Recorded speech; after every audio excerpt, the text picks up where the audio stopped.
Hello, everyone, and welcome to the MoPod. Today, we're sitting down with just me, as we do not have a guest. I wanted to hop on the pod solo for the first time ever and discuss dating pressure from different perspectives. When I first started the podcast, I was in the dating world and felt the external pressures that many of our listeners probably feel.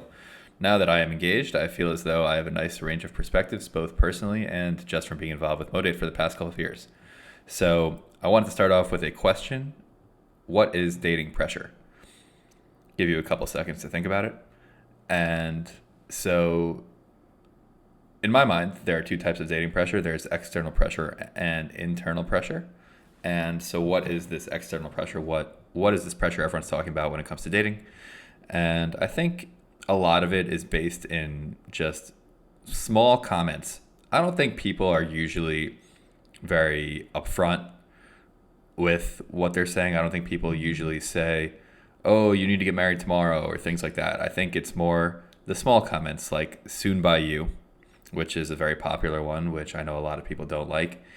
And some people sometimes say like, I'm davening for you, things like that come up. So it's these comments that are nice in their intentions, but kind of have that opposite effect sometimes where people that are single often feel pitied because of comments like this, and it's not really what they're looking to feel. They don't want to feel like they're being talked down to. They feel like the people who saying these comments are shallow and pedantic, and that's not something they're looking for, right? So I actually asked people on the MoDate Instagram what makes them feel pressured when it comes to dating. And some of the answers we got were family member comments, shadchanim, and seeing people around that find their significant others, meaning like seeing their peers finding their significant others when they still do not have a relationship. And so question is there anything we can do about that? So in terms of family member comments, I mean, usually I would say there's someone you can speak to about not liking those comments. Like, I feel like a lot of the times it's not necessarily your closest family members that make the negative comments or like, why aren't you married yet or something like that. I feel like it might be more like the ones you see once a year or something like that. So I feel like it's totally okay to just tell people that are closer to tell them that, you know, it's kind of insensitive and maybe they shouldn't be making those types of comments. In terms of shadchanim, I mean, you know, you don't have to go to a certain shadchan. So it's important to have a lot of different options, I think, when it comes to dating, like not just do one thing and hope that that one thing works out. But if there's a shadchan who rubs you the wrong way for whatever reason, like you don't have to speak to them. No one is forcing you to. You're probably not paying them unless they actually successfully set you up. So don't let a shadchan bully you, basically. And in terms of seeing other people around you finding their significant others, so the question that comes next is, what is internal pressure? Like, is that really external pressure or internal pressure?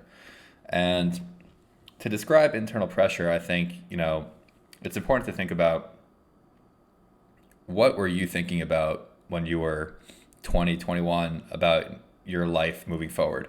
Like, did you have a timeline in your head of when you wanted to be married, what year, what age, and then when you wanted to have kids and where you wanted to move and things like that? And are you up to a point where that timeline is no longer possible? Because for a lot of people, that's what happens. And it creates this sense of internal pressure. It's like, I need to find someone as soon as possible. Otherwise, my whole life plan goes down the drain. And this could lead to a lot of negative things, right? You could focus solely on dating, and then other things that you like that you have more control over, let's say, can just take the back burner and you're not focused on them. But at the same time, even though that's not a positive thing, there needs to be some kind of aspiration for a person to date for them to be in the dating process. You know, it's not good for someone who decides to sign up, let's say, for a prestigious website like MoDate.org, for example, to be a MoDater when they actually don't want to date to get married. Like, that's not what we're looking for. You know, I recently had a conversation with a person who called MoDate a hookup app. It was someone who is not involved with MoDate whatsoever, so I don't know where they got that information from. But That's definitely not true. But at the same time, the fact that this concept even exists in the Orthodox world, it's not what we're going for at MoDate, and what I assume most of our listeners is not what they're going for either. So if you're looking to date to get married, like, you have to make sure that you actually want that, and it's not just something that's coming to you externally. So you need to be motivated, right? But there's a big problem with this, and a lot of people do not like dating. They say that they hate dating, and I ask people on the Instagram what they do and don't like about dating, or whether or not they like dating. And one very thoughtful responder said that they believe it's a good learning experience, but that it's very draining. And just some examples of what you hear, from people about dating. You hear, it sucks, it's so exhausting, it's so formal, guys are the worst, it's hard to meet people naturally, dating apps suck, sorry, and everyone is already taken. So the last one is just not true, because new people are being born every day. But let's just go over the other ones, right? So one of the reasons that people think dating sucks is because it's very draining and exhausting. So why is it draining, right? How can we make dating not draining? So there are a few reasons I came up with that I outlined here. The cost of dating, the preparation for dating, planning where to go on a date, and just the emotional preparation. So for me personally, it was always the emotional preparation that I felt was the most draining. Just the expectation and the acknowledgement that this first date is potentially, the chance to meet my future wife. And when things don't work out after setting that type of expectation, it's just very exhausting mentally, and also just, it's expensive to go on dates. Things are not getting less expensive. So just all of this is just very draining, and it's understandable that people would not like that aspect. So what could you do about it? So I have a few solutions. One of them is, after going to the Global Dating Insights Conference, I see that a lot of apps are thinking about this, and we're actually going to speak to someone who has an app similar to this, but it's just speaking to the person, let's say a video chat or something like that, before the first date to see if it's actually worth it. So an important caveat with this is that I think, at least for me, it was always positive to do things as quickly as possible, right? We had that podcast episode, The Stress After the Yes, where that time period I think is really annoying, where you have both sides say yes, but you're not going on the date yet. And sometimes that time period can last like a week or even longer. So it's important not to do like this potential video chat, at the same time when you would have done a date. But if you could do it like fast and just decide there if it's worth pursuing further, I think that could be a positive thing. And also just planning dates quickly. Like, if you know that you're not going to be able to date for a while, you probably shouldn't be saying yes to suggestions. You probably should be waiting until you're more available. And so that way, both sides could just go on the date quickly, because it's very annoying for daters to have someone they're technically dating that they've never met and will not meet for the next couple of weeks or whatever it is. So I think just speed is a way to kind of get rid of this exhaustion. The cost, it's tough, but you could definitely just go on lower cost first dates. I mean, I'm sure a lot of people already do that, but it's okay to do. So I think those are a couple ways to fix that. And then moving on to formality. So a lot of people don't like how formal dating is, but truth is, individual daters are usually what make it so formal. Unless you're going through a shotgun, then yeah, it's more formal. But if you're not doing that, then it's only as formal as you need it to be. If you're being set up by a friend, people think there are these certain rules that you have to follow, right? You got to do the phone call. You got to, after the date, you got to wait till the next day to text them if you want to go out again, or if you don't want to go out again. Truth is, these rules are very made up, and you really have to do what works best for you. Like, if you know for sure after a first date that you want to go out with a person again, then you feel free to tell them that. So you don't have to just spend however many hours just thinking about, oh, do they want to go out with me again? can it be risky to be seeming overeager? Potentially, but like if they are the person that you're going to end up with, then they probably know that they want to go out with you again also before the next day. So that's a way to kind of get rid of formality. Like a lot of these lines that people have and boundaries and things, like they're created by themselves. So if you don't like formality, like just don't be formal. And if you're not formal, the chances are the person you're with won't be formal, and the person you want to be with is not formal. So if the person you're with is formal, it's probably not the person you want to be with. Hopefully that made sense. Another thing that people say, and you hear all the time, that I'm going to say is not true, is that guys are the worst. So in this world of dating, guys are certainly the villains, if there's a villains. I mean, yeah, I always like to think of there being a good guy and a bad guy, even though it's not always true, but guys are definitely the bad guys here. And why is that, right? Like, why do people think that guys are the worst? I mean, I don't think guys think that, but why do some girls think that guys are the worst? So I think it's a big reason, right? Is because guys say no to suggestions way more often than girls do. And is that for sure true? I would say yes, but a big part of that is because oftentimes people go to the guy first. So if you're a person who likes to set people up and you're telling people that guys are the worst because you try to set people up and the guy says no, maybe try going to the girl first a couple times and see what happens. Because, this really cool website that came out about a year ago called MoPod.org actually sends suggestions to both the guys and the girls at the same time to try to solve this. But there's this thing in the back of people's minds that guys just say no way more often, but if guys are asked way more often, so it just makes sense that guys would say no more often. And it kind of started this whole pattern when now guys actually might say no more often due to pickiness as opposed to just the numbers, because they've been kind of given this right to almost. So if you want to solve that and not think guys are the worst, then try asking girls first and see what happens. So another part of that is the perceived shidduch crisis, right? Like, is there a shidduch crisis? Is there not a shidduch crisis? On one of our previous podcasts, we discussed, a study around the shidduch crisis that showed that a big reason behind the higher numbers of women than men in the modern Orthodox dating world is because a lot of modern Orthodox men end up going more to the left religiously, while the women more stay the same. And so it's not just like guys are the worst and guys don't want to date and guys only want to date girls 5 years younger than them. So you shouldn't just have this idea in your head, because it's not really healthy for anyone, right?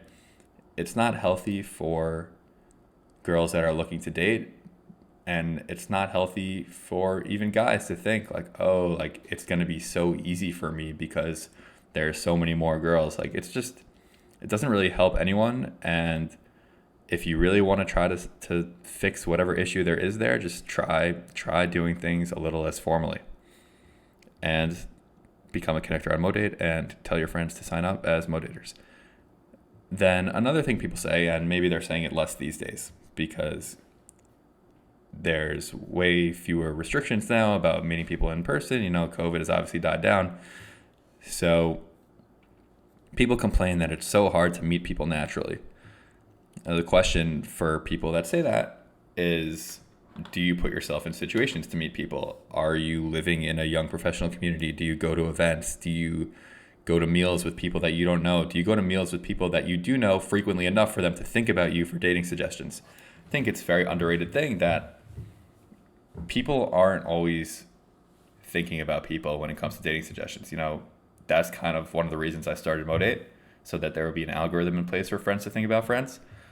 But also, like, you want more than one source of dating suggestions. So if you hang out with people on a very infrequent basis, yeah, maybe after one meal they'll think about you for dating suggestions. But then if you don't see them for 4 or 5 months, they might not have been thinking about you during that span. Whereas if you establish, and I'm not saying you should use people for this, but you have to be on the on people's tops of minds. So it's not just about going to places where you can meet your future match. It's also about going to places where you can meet people that know your future match. And it might be hard to figure that out, and you're going to fail most of the time in that. Like, you're only looking for one person, right? So none of these solutions are quote unquote successful, because the only thing that's going to be successful is the thing that works for you. So who knows what will end up working for you, but it's worth it to put in the established there. Then another thing that people say is that dating apps suck. So as someone who started a dating website, which hopefully will be a dating app one day, it's just not fully true. Many dating apps suck, but many do not. Not all of them are for everyone. No, none of them are for everyone. It's impossible for an app to be for everyone. And you don't have to be on all of them. I mean, I think it's a good idea to be on more than one, but you don't have to be on all of them. But there are so many platforms that you could try that there should be one that will suit you, right? I've interviewed people on this podcast from YU Connects and Shama Connects, ISODate, and there are just so many things out there that you could try. Like, it's crazy. I know when I was at the conference, there were dating platforms that have probably millions of users that I've just never heard of. I mean, they're not Jewish dating platforms, but just in general, that it's crazy how many dating apps exist, and the future of dating apps. A lot of people think that dating apps are going to go away from this swipe-based method. It's going to be different, but there are different forms of dating apps that exist, and just different things to try. That if you say you just don't like dating apps, it almost seems lazy, because there are so many different types that it's hard to imagine that there's nothing that you enjoy, unless you just really don't like the idea of meeting someone inorganically, in which case hopefully you're going to these events and you're going to things where you can meet people, because otherwise I don't know how to settle both of those at the same time. So what does this all mean, right? It's just about having fun through the dating process. Like, some people are going to be very annoying, and they're going to talk to you as if you're smaller than them. And it's hard to deal with, because a lot of people just get lucky, right? It's not like if someone gets married before someone else, they're better than them. Like, it's definitely not the case. It's just a lot of luck and timing and just circumstance. That person who got married before you, maybe they struggle with something else that you didn't struggle with, and it's just life. That's just how it works. So it's important not to take that external pressure and then translate it into pressure on yourself, right? You can't just think like every day that goes by after the day where you thought you were going to get married is a failure, because then how will you just focus on anything else besides for that? It's going to be impossible. So definitely don't let anyone tell you what you should be, and don't let yourself get in your head too much, right? Because that's very harmful. But at the same time, if you don't want to date, like, you shouldn't date. You're wasting not only your time, but potentially other people's time. Then the second message is that dating is not the worst thing ever. Everyone who that is married dated at a certain point. Not all of them dated through shadchanim or apps or friends or whatever. Everyone does their own thing and figures it out. But they all dated because they dated the person that they're with. Unless it was an arranged marriage and they met under the chuppah, but I highly doubt it. And so everyone's been there. And if you ask people that are married, I mean, I guess it probably depends how long they dated for, but I don't think people, once they get to that stage of life, are thinking about how annoying dating was. At the time, maybe they're thinking about it more, but once they're not doing it, I don't know if it's looked back upon as negatively as it might have been looked upon while they were actually in the situation. So just know that like a lot of the reasons you might hate dating are because you're doing something that you think society wants you to do. A famous woman by the name of Dr. Bonet, who was my English teacher in 11th and 12th grade, said that we cannot use the word society in essays. I don't know I don't think she ever explained why we weren't allowed to, but we weren't allowed to use the word society. And I would guess that the reason is because like, society is a very vague term. Like it doesn't really mean anything. And this is kind of like when you say they should do it. They should invent that. You know, you have an idea and you say, oh, they should make that, right? It's like, who are you talking about? What does it mean that society wants you to do something? Unless you're going through a formal system that forces you to act in a certain way, then you are allowed to do whatever you want. Can that affect your success? For sure. But if there's something that really bothers you, why would you do it? Like, why would you even want your relationship to start in a way that you despise? It doesn't make sense, and you don't have to do it. You don't have to do a phone call before the first date. You don't have to, wait a week in between the first date and the second date. Or I don't know if people think that's a thing you're supposed to do, but you don't have to do any of that stuff. You could handle your dating process however you want, because ultimately it could end up, it should end up being your most important relationship that you have. And so you don't want to start it off in a way where either you think it's going to fail because you have a negative attitude toward dating, and also just in a way that you don't like. You don't want to not like the beginning of your relationship. So make sure you're doing things positively and you're on the platforms that work the best for you. And also this applies to people that are listening on behalf of their friends. We also, not all of our listeners are single, and hopefully you guys stuck around to this point, even if you're not single. First of all, don't say annoying things to single people like soon by you, and don't ask them why they don't want to. Oh, this is also another thing. If people don't want to tell you why they don't want to go out with someone, just let them not tell you, because you say, oh, I'm just curious, oh, I just wanted to know. But a lot of times, if the reason is something that you think is whatever shallow, then they don't want to tell you because they know you're going to think that. And then they know, you might be hooking it up with someone one day and you might tell that to someone else. And then that person might also not be looking for you for dating suggestions. So if people don't want to tell you why they don't want to go out with someone, don't force them to. You could ask, but don't follow up on that. That's an important note. And just make sure your friends know that they're allowed to they could do whatever they want in this dating process, and as long as they're being respectful and not doing anything bad. You don't have to follow these rules so rigidly, and the pressure, a lot of the pressure is in your head. So don't let that affect how you enjoy this time, however long it is that you're in the dating world. So date for the right reasons, find a way to enjoy it, take the stereotypes and throw them out, because you got to find a way to make dating work for you in order to find the one. Pump the volume.